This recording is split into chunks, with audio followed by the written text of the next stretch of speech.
This is the cabinet I built to hold my screws and fasteners and whatnot, and it didn't need doors on it or fancy drawers, but I wanted to learn how. So check out how I did it.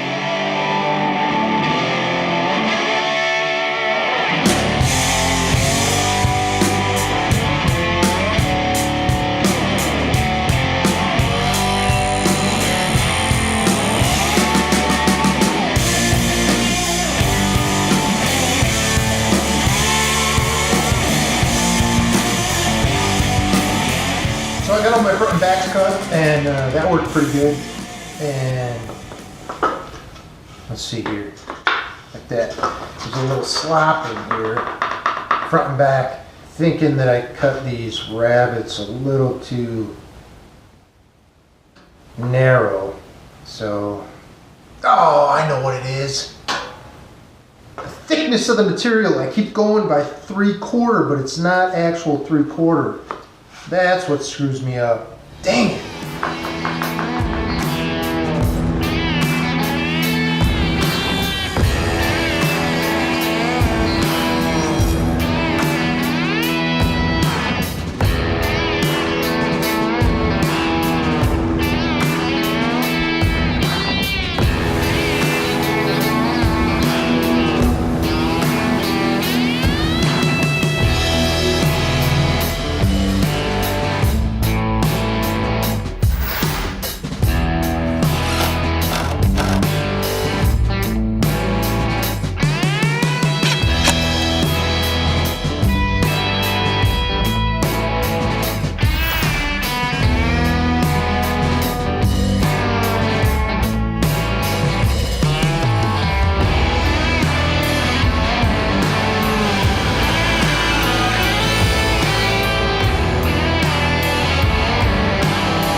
Okay, this is where I'm currently at. I'm making doors for this lower cabinet, and I decided I wanted to do a what's called a lap joint, but I'm going to have a panel on the inside of this, and I need to recess this on the stiles and the rails, but I don't want to cut through, because when I lap it, it'll leave me a funny mark, or basically a hole.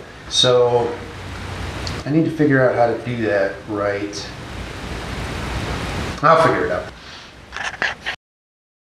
Okay, I think I figured out what I need to do. I'm going to have to use a router because I don't want my pocket to extend past this here, or else it'll be exposed on the end of my joints. I think that'll work. We'll find out.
Overall, I am really happy with how this came out. I mean, it looks great for a shop cabinet, but as always, got some lessons learned.